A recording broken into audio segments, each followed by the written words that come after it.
Hello everyone.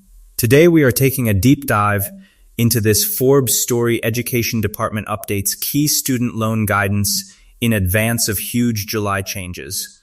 We are going to break down exactly what is changing, what it means for borrowers, and what you need to know before July 1 hits. But before that, you are watching Decode Daily News, where we take the biggest business and finance stories and decode them so anyone can understand.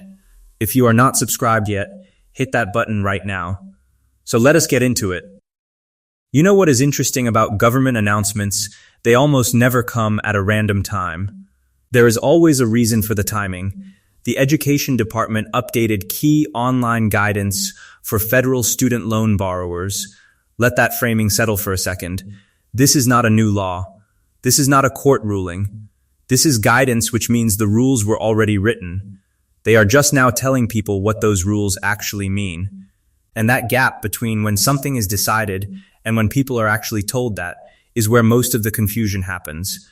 And that guidance was not released for a small reason. In advance of historic changes to disbursement, repayment, and loan forgiveness that are set to take effect on July 1.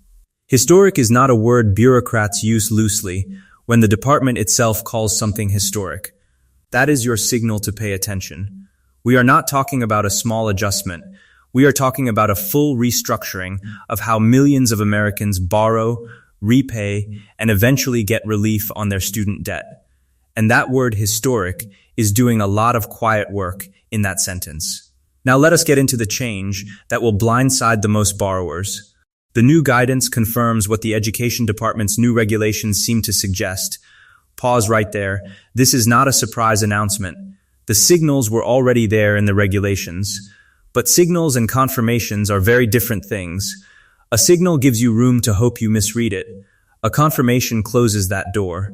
And that brings us to the part at the center of this whole story, which is that payments made under the Repayment Assistance Plan, or RAP. And here is what that really tells you. The Repayment Assistance Plan is being positioned as the new standard for income-driven repayment. Lower payments, more accessibility, that is the pitch. And on the surface, it sounds like a good deal for borrowers.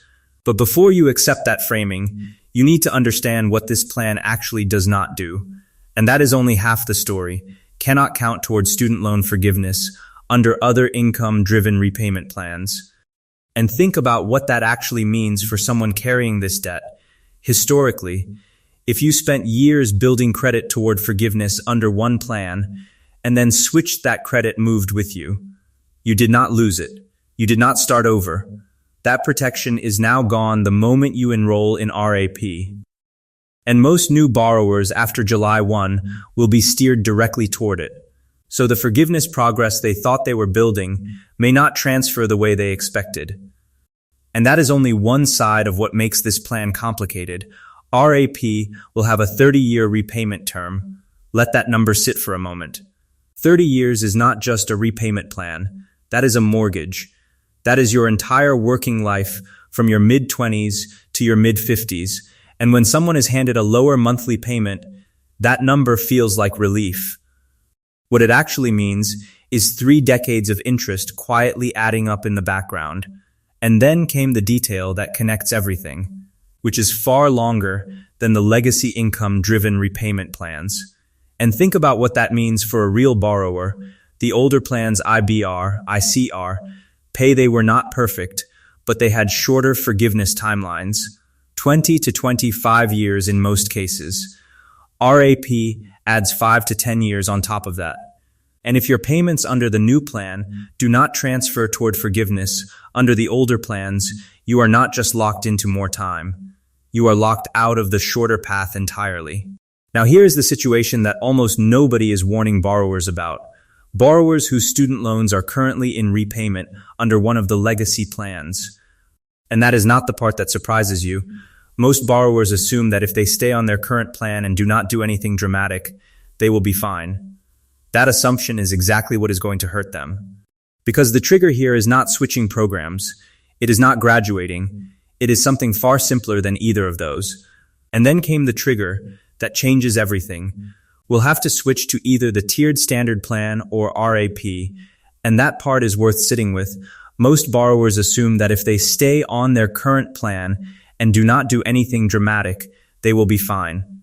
That assumption is exactly what is going to hurt them, because the trigger here is not switching programs, it is not graduating, it is something far simpler than either of those. And that is only half the story if they take out any new federal student loan or consolidate their existing loans on or after July 1. And here is what that really tells you. One new loan. One consolidation. That is all it takes. You borrow for one more semester of graduate school, and suddenly every loan you own gets pulled into the new system. Your legacy plan disappears. Your repayment history stays, but your plan options shrink to 2. That is not how most borrowers think borrowing works, and most of them will not find out until it has already happened. Now let us talk about what happens the moment that trigger gets pulled. When the post-July 1st, 2026 loan enters repayment, your pre-July 1st, 2026 loans must be repaid under either the Repayment Assistance Plan or the Tiered Standard Plan. Here is the part that hits different. Notice the word must, not should, not may. Must. The moment that new loan enters repayment, the old rules are gone for all of your loans, not just the new one. The entire debt gets moved into the new system, whether you are ready or not.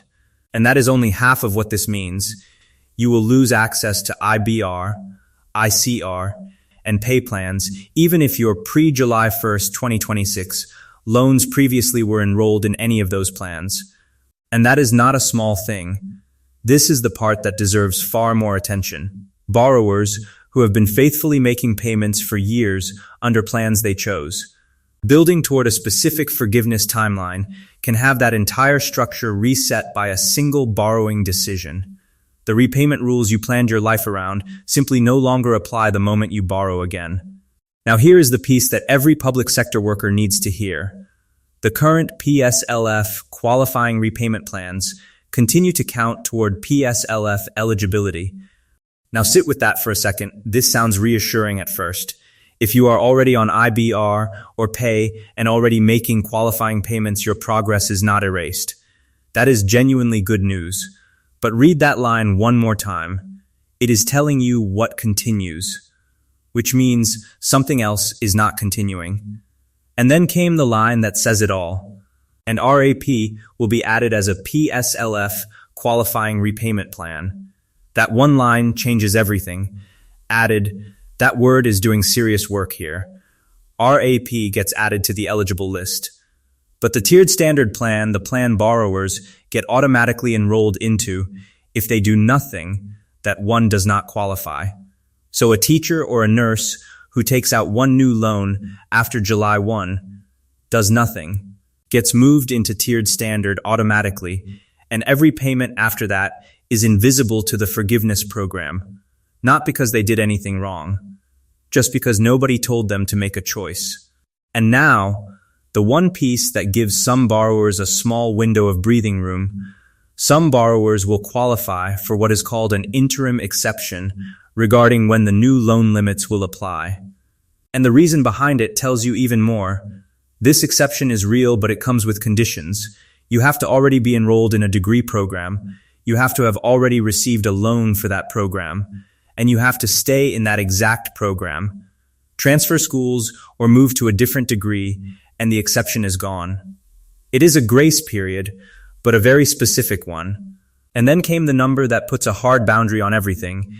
If you do qualify for the exception, then the new loan limits will be enforced no later than the 2029-30 award year.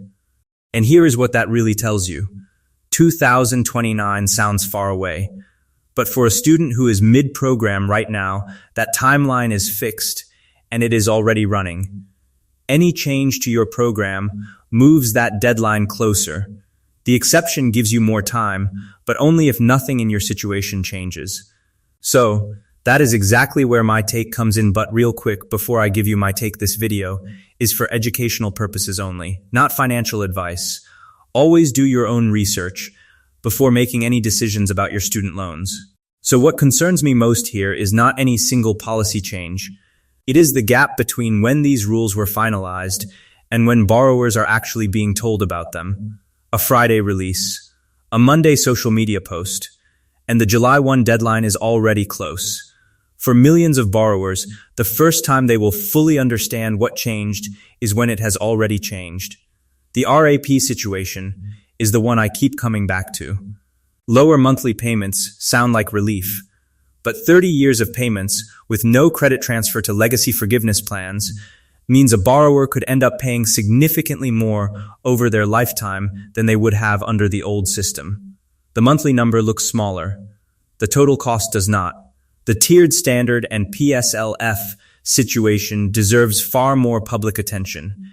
Automatic enrollment into the wrong plan is not a small mistake for a teacher or a government worker. It is potentially a decade of qualifying payments that simply do not count. And when servicers enroll people without clear communication, that is where real harm quietly happens to real people. If you have federal student loans, check your plan name. Understand whether you are planning to borrow or consolidate before July 1. And if you work in public service, confirm your plan is PSLF eligible before this deadline arrives. If this breakdown helped you understand what is actually changing, hit like and subscribe so you never miss a story that affects your everyday financial life. And drop a comment below. Do you think borrowers were given enough time and clear enough information to prepare for these changes? I want to read what you think.